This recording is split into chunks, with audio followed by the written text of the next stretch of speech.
Right, hello guys, we're back with another video on Lemon Tech. Today we're going to be making a $200 PC. Now that sounds like really cheap and probably not possible, but we have done it. The parts are there for proof. Now obviously they are used.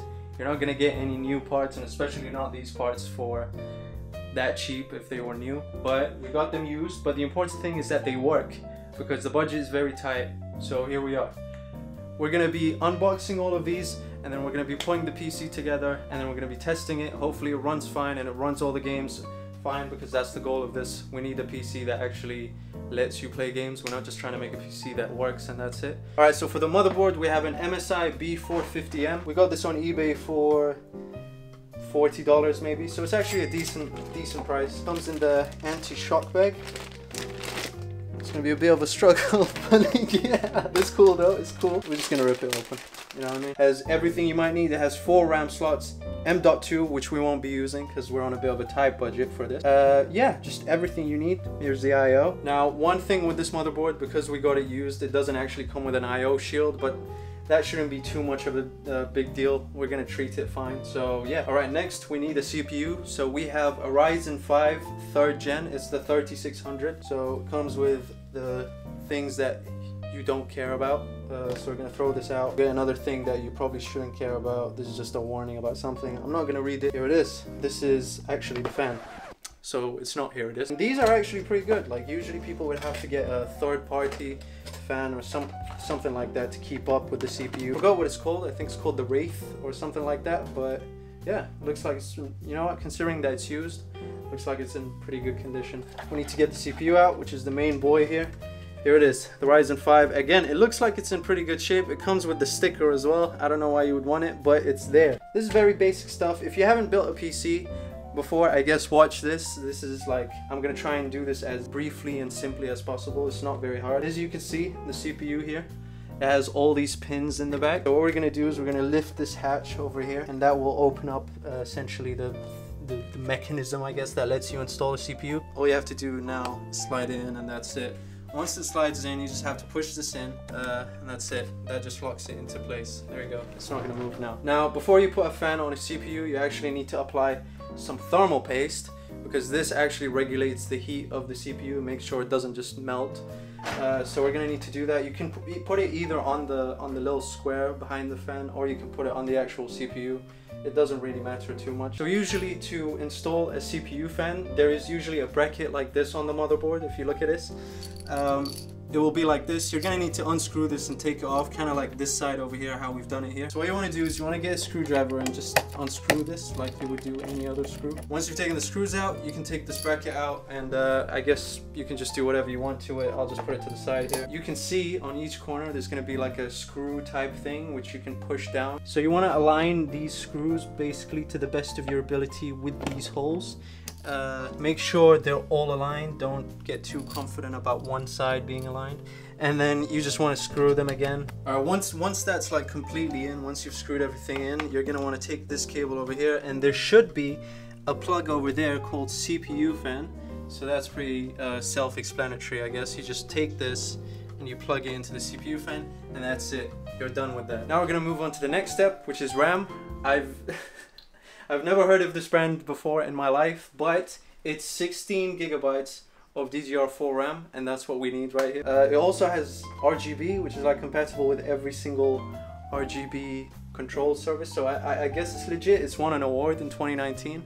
So you know this is the real deal. 16 gigs, which these days is what you're gonna need to play most games, I would say, especially if you're playing heavier games like maybe survival. I know if you're playing Power Worlds, especially these days, you're gonna need at least 16. So we're gonna get the RAM out. You can see that bit at the top, which is like not transparent, but it kind of looks like it is. That's the RGB. That's where that's gonna come from. So what we're gonna do, what you want to do here is you want to release these RAM slots. These are already released, but for you, there might be like this. You just want to slide them up like that, and then you want to just stick the RAM in.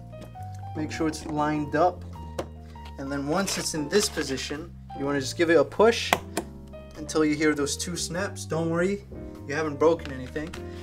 That's what it's supposed to do. Now what you want to do, if you just have 2 sticks and 4 slots, is you want to actually put it 1 slot away. Don't put it right next to it, because then you can use dual channel, which is very useful. So once you have the motherboard in this situation here, where you have the RAM, the CPU, the fan is installed, all of that good stuff, you're not going to do anything anymore here. It's time to actually put the motherboard in the case, which we actually haven't spoken about yet. So let's bring that over and we'll show you what we got for the price. Now, one thing I forgot to mention are the prices. The CPU we got for $60 and the RAM we got for $30. And for $20, we got this little case. By little, I mean very little. Look at this. We actually have some minor concerns about whether or not the GPU will fit in this. We didn't think this through very well, but we will test. We'll experiment. That's the whole point of life. Let's go. Now, usually you would have to put these standoff screws inside the case so you can put the motherboard on top, but this case already has the standoffs, which are these right here. So we're not going to do that. We're just going to get straight to putting the motherboard in. Essentially, just very carefully try to slide the motherboard in without destroying anything. Bit of a tight space, but I think we might be in. Now, the trick here is you need to align the motherboard with those standoffs that are in the case. So I believe this is all aligned now. Alright, so you want to just screw this in essentially.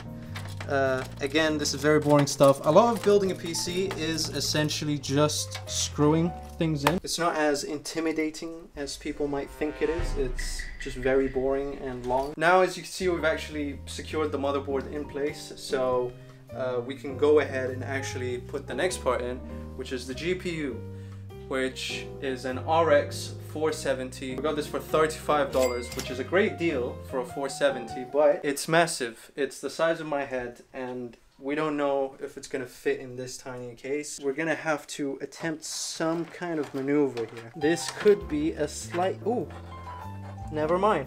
So what you want to do is you're gonna have a PCI slot over here. I don't know how this works. There's usually gonna be some kind of shields here preventing the GPU from sticking out. You're gonna want to unscrew and remove that. You're gonna want to line this up with the PCI slot, and then you're gonna need to just push like that, and that's it. Then you're just gonna want to screw it here, and that's it. We've done it somehow. I don't know how this fit, but we did it.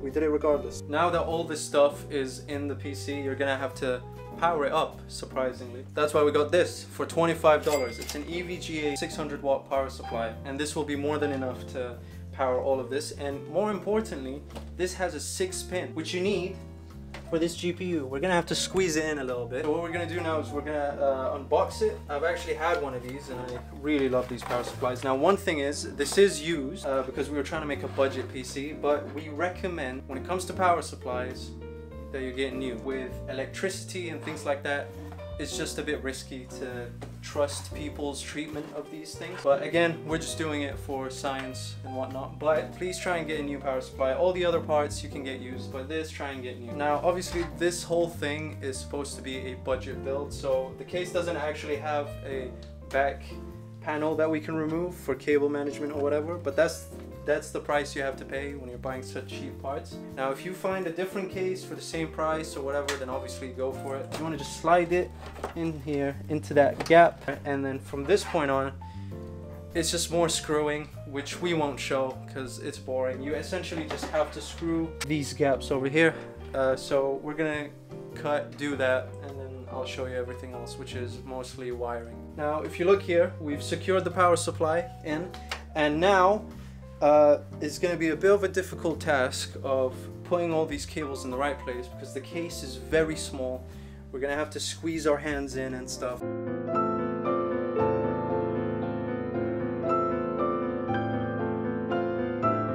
This is one of the most annoying things I've ever seen in my life. Alright, we're back. We just went through hell trying to plug everything in. This case is tiny. This is probably the only bad decision we've made in this PC build. You know, I'm gonna put my hands up and say it wasn't the best idea to get this case, but we're still in this. We've plugged the GPU into the power. So now we need to put the storage, which is an SSD, thankfully. It's small. You have all these slots here to screw in an SSD, but this one is being blocked by the GPU and the other one's being blocked by a fan. So we're gonna try, this is just gonna be dangling because we can't really do anything else about that. Alright, the SSD is in.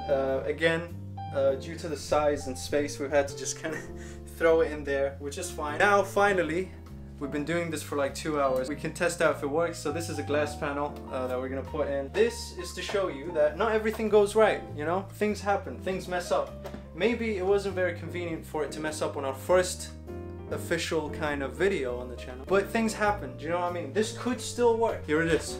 Here's the PC in all its glory.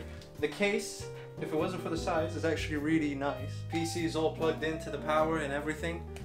So now it's time for the test. Will this run?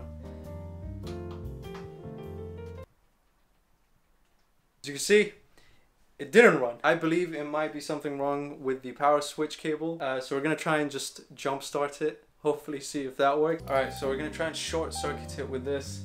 Let's see if this actually works. I've managed to short circuit it after a lot of attempts. I just realized I haven't plugged the display in. So let me do that. We might be in. Reboot and select proper boot device. It appears to be not correctly detecting the SSD, which is, you know what, it's not the worst problem you could have. I think the current verdict is that this case won't do for now.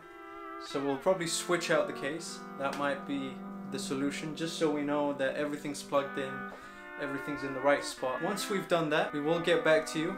We will show you how the PC is running. It's just a minor hiccup, a little bump along the road, but it'll be cool. 3 days later. Okay, we're back a few days later. After the first time we were filming this, we had a very glaring issue, which is that the case was too small to fit everything. So what we went ahead and did is we found another case, an old case that was laying around in the office, and we basically put all the parts in here. So if you can do that, if you can find an old case that's laying around that can just fit these parts in, or any parts that you find, then that will obviously save you some cost. So obviously, technically it's now less than a $200 PC. This has gone even cheaper. This is going to be the first time we test if everything actually worked. We kind of know that some things run because we saw it go into the BIOS earlier.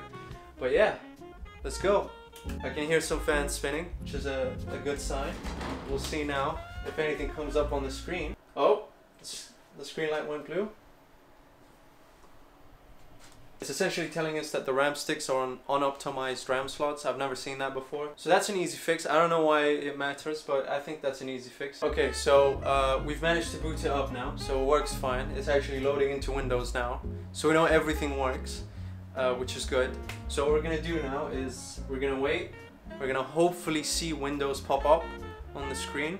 And if it does, then we're gonna start testing some games finally. After a long wait, we're gonna start benchmarking and things like that.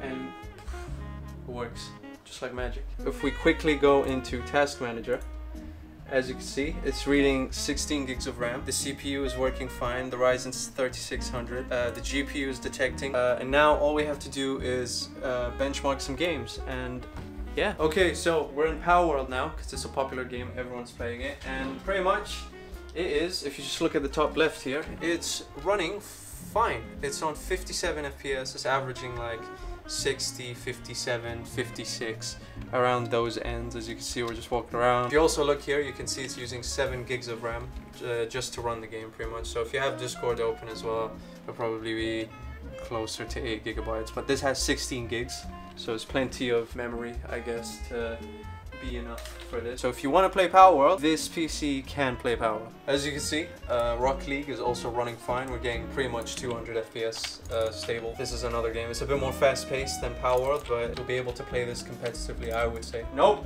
Oh! Ah! Alright, so we're in Apex now, another very fast-paced game, and as you can see, if you look at the graph over here, we're getting pretty much 100 FPS, which is pretty solid for a game like this. I'm not the best at this game, so you're not going to see any crazy gameplay. It's not really going under 100. I'm not really seeing it go under 100. Oh no. Yeah, it runs fine, man. It runs great. As you can see, we're now in GTA 5. We're just cruising around in the city. We're again getting pretty much over 100 FPS. It's safe to say, I believe, that this PC has succeeded in the running games test. So I would say this was a success, other than the fact that the case was too small and we had to use an old case. But that's fine, because most people have an old computer case somewhere, or you know, the computer case that they're already using on their old PC, they can just use that. Now obviously if you don't have one of these cases just laying around in the house, you could just go on Facebook Marketplace. They're like constantly giving away cases like this for $10 or less, or sometimes even for free. Or if your budget is slightly higher, you could just find a nice bigger case that can fit all your components in. So yeah, that was our video for building a budget PC under $200. I hope you enjoyed. The PC is functioning, everything's working. So if you want to do this yourself, just go out, go on eBay, find some used parts, and yeah, just get to building. Thank you for watching, and we'll see you in the next video.